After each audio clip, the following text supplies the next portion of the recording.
Olá, investidores. Aqui é o Lucas Paulino, fundador do site Melhores Fundos. E eu venho hoje trazer para vocês um conteúdo muito bacana sobre fundo exclusivo. Eu estou contando aqui com a participação do Rodrigo Fisman, que é o gestor responsável pela área de gestão de fortunas dentro da XP Investimentos. Tá? E ele vai compartilhar um pouco mais desse conhecimento dele conosco. Bem-vindo, Rodrigo. Muito obrigado. Bom, boa noite, pessoal, tudo bem? Acho que a ideia é a gente passar um pouquinho para vocês de como é que funciona o nosso trabalho e como os fundos exclusivos, enfim, acabam se prestando um papel muito importante no processo de organização patrimonial, planejamento patrimonial, gestão de patrimônio de famílias e indivíduos. Até uma das principais vantagens de se ter um fundo exclusivo, Rodrigo, é a questão tributária. Poderia explicar um pouco mais qual que é a vantagem tributária, enfim, que você pode ter dentro de um fundo exclusivo como instrumento de investimento? Perfeito, Lucas, muito bem colocado. Para a gente poder entender essa questão da vantagem tributária, queria dar um passo para trás com todos vocês e entender como que um fundo é estruturado aqui no Brasil. Então, o que tem por trás dessa estrutura? Fundos no Brasil são constituídos sob a forma de condomínio. A veste jurídica de um fundo é um condomínio. Da mesma forma que a gente tem um condomínio de um prédio, por analogia, no condomínio de um prédio a gente tem, por exemplo, os condôminos, cada um com a sua fração ideal daquele condomínio. A gente tem o síndico, por exemplo, que é o responsável legal por aquele condomínio. No caso do fundo, analogamente, a gente teria os cotistas, né, cada um com a sua participação em cotas do fundo, que representam o valor que cada cotista aportou, e, por exemplo, o administrador, que seria semelhante à figura do síndico. O administrador é o responsável legal por aquele fundo. Por ser constituído dessa forma, como um condomínio, o fundo ele não tem personalidade jurídica. Por mais que ele tenha um CNPJ próprio, etc., ele não tem personalidade jurídica. Então, ocorre que todo fato gerador que acontece dentro de um fundo, ele não é tributado no momento do fato gerador, dado que eu não tenho essa personalidade jurídica para tributar. Então, vamos imaginar a seguinte situação. Eu comprei um CDB dentro de um fundo, comprei uma letra financeira, enfim, qualquer ativo por R$100. Vou fazer um exemplo. Esse ativo variou de 100 para 110 e no vencimento me entregou ali 110. Se a gente tivesse com isso na pessoa física, dependendo do período que a gente ficou, você ia ter que tributar ali o rendimento. No caso do fundo, você recebe 110 bruto para poder reinvestir. Ou seja, você consegue ali ter o efeito até de um juros sobre esse patrimônio e somente depois no resgate paga o imposto. Exatamente. Então a tributação ela só vai ocorrer, como você bem colocou, quando o recurso sai do fundo para a pessoa física. Enquanto ele estiver dentro do fundo, ele não é tributado. E aí é o efeito, como você muito bem colocou, de juros sobre imposto que você está postergando o pagamento. Considerando os juros aqui no Brasil, principalmente o que a gente tem, os níveis atuais, é um efeito exponencial, um efeito muito forte. Tá? Talvez para exemplificar em números para vocês, se a gente fizer uma simulação, tá, de um fundo fechado, né, onde eu não tenho come-cotas, isso é um ponto muito relevante. Então, não só esse efeito de eu não tributar os ativos dentro do fundo, como o fundo, para ter o efeito, a vantagem tributária, é importante que ele seja constituído sob a forma de condomínio fechado. Tá? Isso quer dizer o quê? Esse fundo ele nunca vai ter resgate de cotas, a quantidade de cotas nunca vai diminuir. Como não existe resgate de cotas, a Receita ela não pode chegar lá e comer cota, né? Não pode antecipar aquele imposto que é o famoso come-cotas, porque o come-cotas ele ocorre via um resgate de cotas. Como o fundo fechado não tem esse resgate de cotas, eu não tenho o come-cotas. Tá? E aí isso, aliado ao fato de eu não ter a tributação no fundo, é o que dá essa grande vantagem tributária. Então, voltando à simulação que eu ia sugerir da gente fazer, vamos imaginar esse fundo fechado com um investimento rendendo 11% ao ano. Bastante conservador para os níveis de taxas que a gente tem atualmente. 11% ao ano por 10 anos. Tá? 10 milhões de reais investidos no fundo nessas condições. Comparado com um fundo em que eu tenho come-cotas, onde eu vou ter a tributação a cada 6 meses. Tá? Depois de 10 anos, em que eu resgato totalmente aqueles 10 milhões aplicados, né? Renderam ali 11% durante 10 anos, eu tenho uma diferença de 1.200.000 aproximadamente para aquele fundo que ficou tendo come-cotas a cada 6 meses. Então, o efeito da tributação, do diferimento da tributação ao longo de 10 anos, considerando essas premissas de 11% ao ano, 10 milhões de reais aplicados, te dá aí um ganho de quase um ano de rentabilidade. Interessante. Então, só deixando de ter que pagar a tributação de 6 em 6 meses do come-cotas, já dá essa diferença de 1,1 milhão? 1,2 milhões. 1,2 sobre qual volume de patrimônio? Sobre 10 milhões de reais. 10 milhões de reais. Exatamente. Um volume bem razoável. Exatamente. Então, é um efeito extremamente importante e é um planejamento tributário extremamente importante. Até aproveitando essa questão que você comentou de CDB, letra de câmbio, enfim, uma característica dessas emissões bancárias é que elas têm um fundo garantidor de crédito até 250 mil. O investidor dentro do fundo de investimento consegue aproveitar essa segurança do fundo garantidor de crédito, ou por se tratar de um fundo de investimento ele não tem? Então, vamos lá. Como você muito bem colocou, a gente separa essas duas coisas. O investidor, quando investe num fundo qualquer, ele não tem a garantia do FGC, do Fundo Garantidor de Crédito, do investimento no fundo. Né? Entretanto, o que acontece? O Fundo Garantidor de Crédito, ele garante por CPF ou CNPJ, no caso, até 250 mil reais. Então, se no meu fundo exclusivo eu tenho 10 emissores diferentes até 250 mil reais, eu tenho a garantia do fundo garantidor naqueles emissores. Entendi. Tá? Então, se você diversificar o teu patrimônio dentro de um fundo exclusivo em emissões bancárias, respeitando os 250 mil, você ainda tem mais essa vantagem do fundo garantidor de crédito dentro do fundo exclusivo. Perfeito. Correto. Então, estamos falando aí de vantagens tributárias até agora. Sim. A questão do diferimento. Tem a questão da segurança do fundo garantidor de crédito. Muito bacana. E você comentou também que, por se tratar de um CNPJ, imagino que tem a questão da blindagem patrimonial. Então, você acaba protegendo ali o teu nome, né? Perfeito. Todas as aplicações do fundo, elas são feitas no CNPJ do fundo. Não aparece o nome do cotista. Isso traz uma segurança.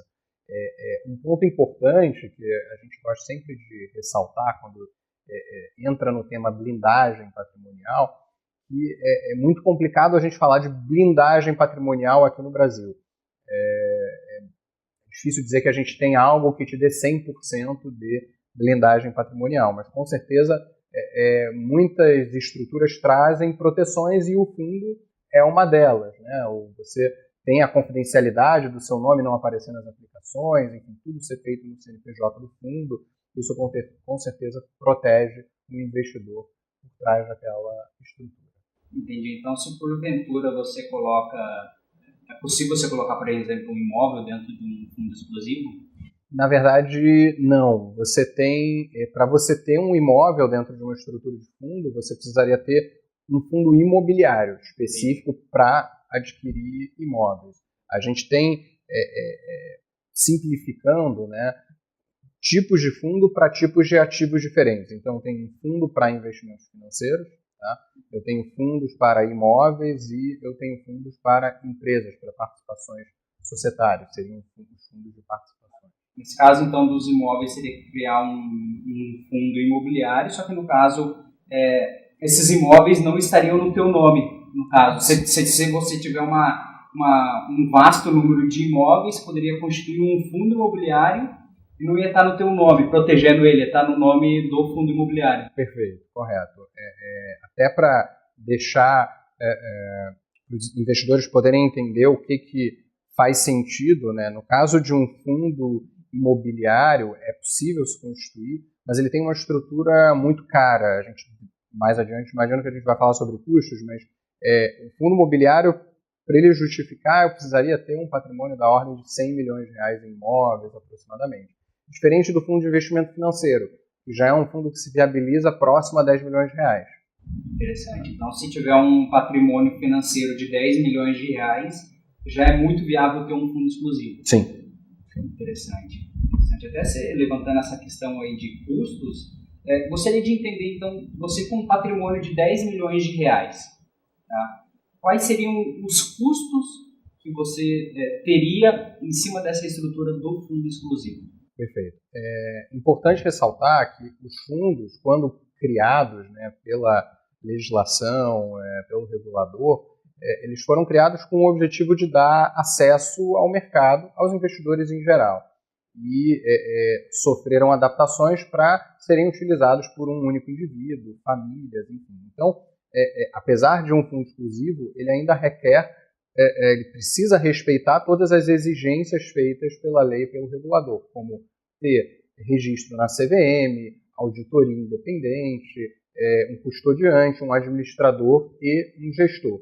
E o administrador e o gestor todos têm que ser registrados na CVM para poder exercer essa função.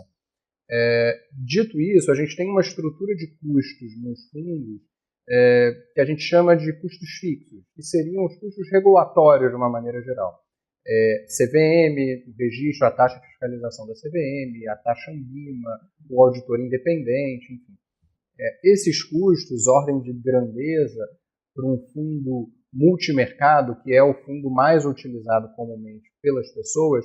E só para deixar claro, o fundo multimercado ele não tem nada a ver com a associação, às vezes, a risco que as pessoas fazem. O fundo multimercado ele é a estrutura mais flexível que a gente tem no mercado hoje, pode ter qualquer tipo de ativo, e por isso ele é mais utilizado como formato de fundo para fundos exclusivos. Por quê? Porque eu posso ter um fundo multimercado só com ativos de renda fixa, ou posso ter um fundo multimercado com ativos de renda fixa e cotas de outros fundos, dada essa flexibilidade. Mas o investidor que escolhe, enfim, o perfil do fundo que ele vai querer ter. Então, no caso de um fundo multimercado, a gente vai ter ordem de grandeza, custo fixo por volta de R$30 mil por ano. Tá? Fora isso, existe o custo do administrador e gestor. Mas aí não vai ser um valor, vai ser um percentual de taxa de administração e gestão sobre o patrimônio do fundo.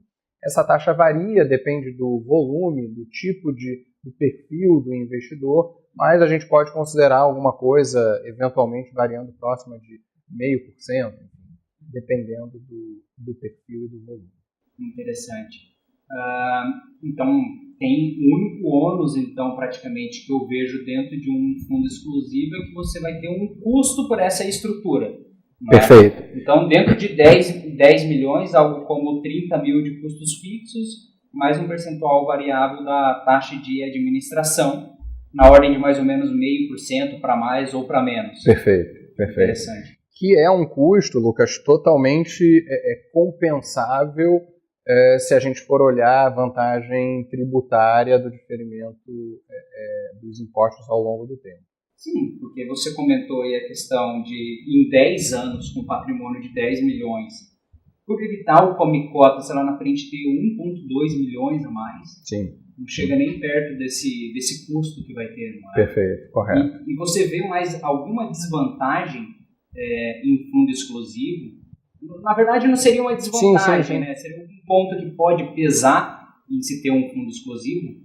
Olha, eu diria, assim, depende muito caso a caso, tá? De uma maneira geral, para patrimônios acima de 10 milhões de reais, a gente entende que é uma estrutura que justifica e atende muito bem famílias e indivíduos. O que precisa se pensar hoje no mercado, a gente tem muitos ativos isentos. Né? Então, considerando só a ótica tributária, que é a ótica, digamos assim, é a vantagem mais mensurável que a gente tem para fazer uma análise mais financeira,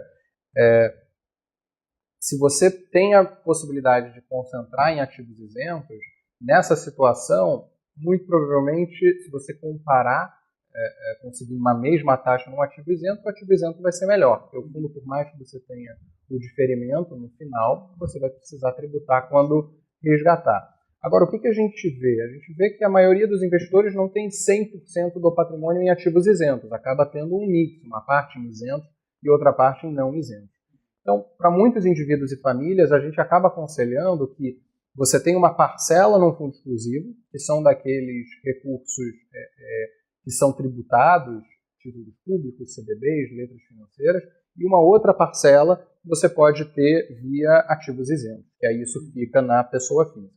Mas isso é quando a gente olha pela ótica totalmente financeira. Se a gente incluir outras vantagens que o fundo tem, como a própria questão da proteção patrimonial, do planejamento sucessório também que pode ser realizado via fundos, agregando tudo isso, que são vantagens objetivas e subjetivas, eu diria que, de uma maneira geral, no balanço geral, ele é bastante positivo. Entendi. Você acabou de levantar um ponto interessante agora, a sucessão patrimonial. Um fundo exclusivo, como que ele pode auxiliar na sucessão patrimonial? Perfeito. O que acontece? Vamos imaginar hoje um indivíduo que tem as suas aplicações financeiras feitas diretamente na pessoa física. Na ausência dessa pessoa, aquelas aplicações elas vão ficar bloqueadas, vão ter que entrar num processo de inventário e, eventualmente, você pode ter algum movimento de mercado e não conseguir movimentar essas aplicações. Então, a primeira vantagem é o fato de que, no fundo, na ausência do cotista, as cotas do fundo vão para inventário, mas os investimentos em si eles continuam podendo ser realizados pelo gestor, tá? Podendo ser movimentados. Então, independente da cota do fundo estar passando por um processo de inventário, o gestor pode movimentar livremente os ativos que estão dentro do fundo. Tá? Isso é um primeiro ponto. O outro ponto é o seguinte, existe a possibilidade do cotista do fundo organizar a sucessão em vida. A gente está acostumado muito as pessoas falarem, poxa, vou doar esse imóvel aqui para os meus filhos com reserva de usufruto. Você usa o frutuário do imóvel, na minha ausência já está no nome deles, não precisa passar por inventário, etc. Quando a gente fala de investimento financeiro, eu não tenho como doar uma nota de R$100 e reservar usufruto, e gravar usufruto naquele dinheiro. Eu não tenho como doar uma letra financeira, um CDB e gravar usufruto naquele investimento financeiro. Agora, se eu reúno isso dentro de um fundo, e aí eu passo a ser cotista daquele fundo, lembrando, fundo fechado, enfim, para não ter o come-cotas, etc., esse tipo de fundo eu posso pegar as cotas dele e doar para os herdeiros com reserva de usufruto. Ou seja, as cotas já ficam no nome dos herdeiros e eu sou usufrutuário dessas cotas. Na minha ausência, não passa por processo de inventário. Tudo já está no nome dos herdeiros. Então você tem pleno poder ali para direcionar onde você quiser as aplicações, enfim, dar palpite, apesar de já ter doado o patrimônio. Perfeito. No momento que você faz a doação, você grava o usufruto político e econômico, ou seja, você vai usufruir dos rendimentos do fundo e você vai ser responsável pela tomada de decisão. Você que vai continuar assinando as atas de assembleia do fundo, etc. Responsável pela tomada de decisão. Os herdeiros eles só passam a ter direito sobre o fundo na ausência do usufrutuário. Um ponto muito importante também é que a questão tributária relacionada à sucessão. Né? Hoje a gente tem um imposto de sucessão, em média, no Brasil, próximo a 4%. Então, no momento que eu faço essa doação, eu tenho que recolher o imposto de sucessão de acordo com o estado que eu tenho residência fiscal. Exemplo, Rio e São Paulo trabalham com 4%. Existem outros estados que podem chegar até 8%. Hoje, a estrutura de fundo ela tem sido muito utilizada para a organização sucessória. Por quê? Existe uma discussão de aumentar o imposto sobre herança aqui no Brasil, o ITCMD. Exatamente. E se esse imposto aumentar, a gente não tem muita alternativa, não tem muito para onde fugir. Então, muitas famílias, na expectativa desse imposto aumentar, já estão organizando a sua sucessão via o fundo. Por quê? Não querem doar os investimentos financeiros e deixar na mão dos herdeiros, né, sem ter controle daquilo dali, e o fundo permite que essa doação seja feita, o imposto seja recolhido na alíquota vigente hoje, né, e eles mantenham o controle e os rendimentos, os usufrutos dos rendimentos daquele patrimônio. Entendi. E, na verdade, eu acho até factível acontecer essa mudança na tributação. Você colocou que a média aqui é 4%, mas comparar nos Estados Unidos, por exemplo, é 40% a doação de herança. Perfeito. Ela pode chegar sim a 40%, outros países é até mais. Na França pode chegar a 60%. 60%. Sobre patrimônio, exatamente.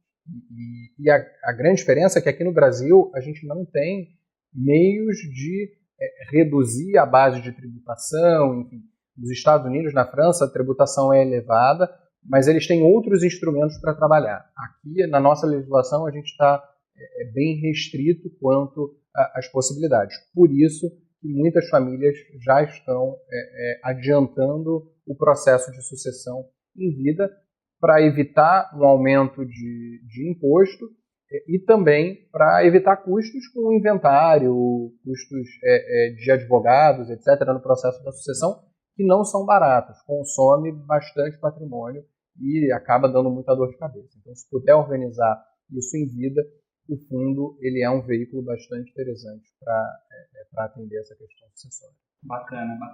Então, só analisando alguns pontos que nós levantamos aqui, nós falamos da questão tributária, é uma grande vantagem. Nós falamos da questão de você, por exemplo, poder aproveitar o fundo garantidor de crédito dentro dos ativos que estão dentro do fundo, desde que respeite os 250 mil. Perfeito. Falamos aqui de sucessão patrimonial, é uma outra grande vantagem. Sim.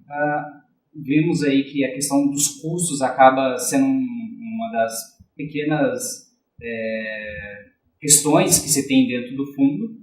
Quando você tem um patrimônio que justifica ter a estrutura, né, acima de 10 milhões de reais, os custos eles passam a ser, enfim, menor dos problemas. Então é super compensado por todos esses benefícios que a gente colocou. Tem também a questão da blindagem patrimonial, que é uma proteção que os clientes acabam tendo e uma segurança, né, de você não ter o teu nome exposto naquela aplicação. Você está trabalhando com N instituições financeiras via o fundo e você não ter que estar abrindo contas para ter produtos de todas aquelas instituições, está tudo no fundo, no CNPJ do fundo.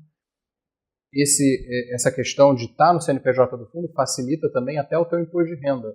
Imagina que hoje você tem N aplicações, no momento que você tem tudo isso concentrado no fundo, você vai ter uma linha só no seu imposto de renda, que vai ser a quantidade de cotas do fundo, o nome do fundo e o valor de patrimônio que você tem. Interessante. Então, frente a esses pontos levantados, você acha que tem mais algo relevante dentro de fundo de investimento que vale a pena destacar? Ou...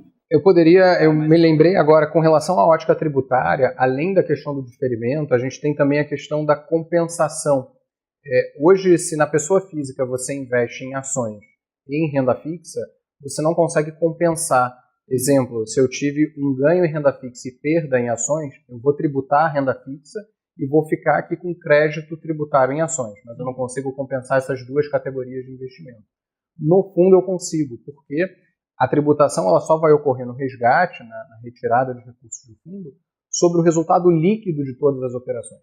Então, se eu investi 100 em renda fixa e 100 em ações, tive um ganho de 10 em renda fixa e uma perda de 5 em ações, eu só vou tributar sobre o resultado de 5, que é o resultado líquido dessas operações. Então, a compensação é um outro benefício tributário.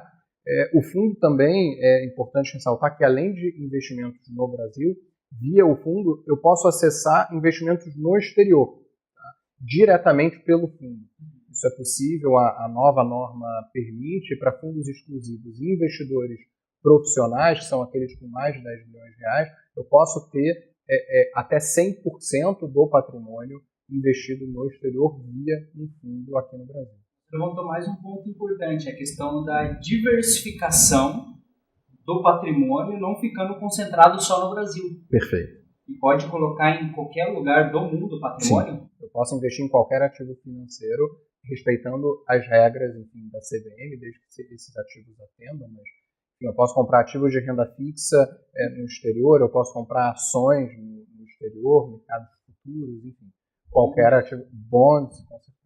Bom, Rodrigo, realmente, então é bem vantajoso mesmo a estrutura de fundo exclusivo.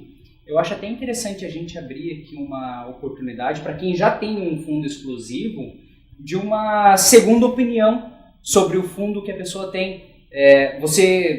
E com o CNPJ e esse nome do fundo, você já consegue dar uma segunda opinião sobre esse fundo de exclusivo que o nosso investidor está acompanhando já tem? Com certeza, Lucas. O que acontece? Como a gente comentou, todos os fundos eles são registrados na CVM. Então, claro que não os dados do investidor, mas do fundo, a carteira, regulamento, enfim, eles ficam disponíveis no site da CVM. Caso algum investidor já possua um fundo e, enfim, queira ouvir uma segunda opinião, a gente tem total disponibilidade de, enfim, verificar essa estrutura do fundo atual e, eventualmente, realizar alguma sugestão de ajustes que podem ser feitos naquela estrutura. Interessante. Então, se você já possui um fundo exclusivo e quer uma segunda opinião sobre ele, aqui no site Melhores Fundos tem um lugar para um formulário que você pode deixar então o CNPJ, o nome do fundo e o e-mail, para que eu possa responder depois, tá ok? E no final desse e-mail também vai ter o meu e-mail, se você desejar pode enviar direto para mim, para que a gente consiga essa segunda opinião sobre o fundo exclusivo que você já tem. Eu acredito que é muito oportuno você entender se existe a possibilidade de melhorar essa estrutura que você já tem. Faz muito sentido. Enfim, fica à disposição essa segunda opinião sobre o fundo. Bom, acho que era mais essas as dúvidas mesmo, Rodrigo. Foi muito esclarecedor mesmo. Tenho certeza que esse é um instrumento que pode ajudar muito o médio e o grande investidor. Faz todo sentido ter ele como um instrumento de investimento. Com certeza. Tenho certeza aí que para os investidores também foi bem esclarecedor todas as questões. Nós ficamos por aqui.